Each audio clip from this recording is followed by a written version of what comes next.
Another day, another basketball stories na naman ang pagkikwentuhan natin. At ngayon nga, yung balitang kinakarma na nga daw ngayon ang Los Angeles Clippers. At ang balitang blockbuster trade na magagawa ngayon ang Golden State Warriors. Sa kabila nga ng pagkapanalo ng Los Angeles Clippers noong nakaraang araw, ay nananatili pa rin nga ang kanilang team sa ibaba ng standing ng Western Conference.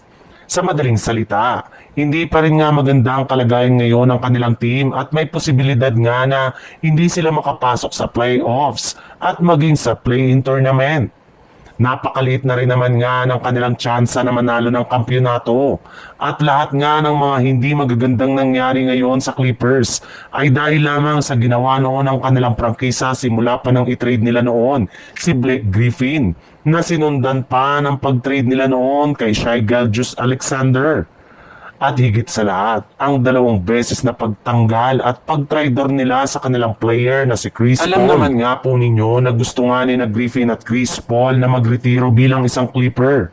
Ngunit hindi nga ito pinayagan ng kanilang prangkisa. Kaya dahil nga sa mga maling desisyon ngayon ng Clippers, bakit sila patuloy na kinakarma bawat taon? Well, kung napansin, bagamat man nga parating nagiging contender ang lineup ng Clippers kada season, ay hindi pa rin nga sila nakakaabot sa NBA Finals at palagi nga silang maagang nauhulog sa playoffs ng Western Conference.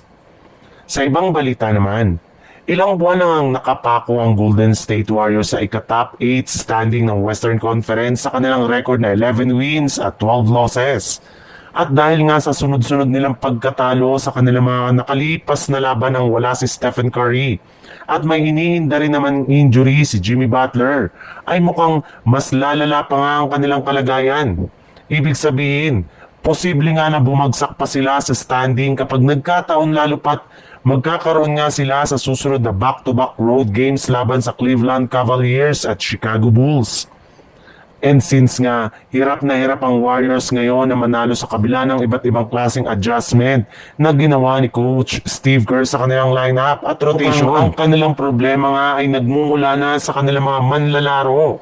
Sa madaling salita, oras na nga daw talaga para gumawa na ang Golden State Warriors ng isang malaking trade na nagpapabago at magpapalakas sa kanilang lineup.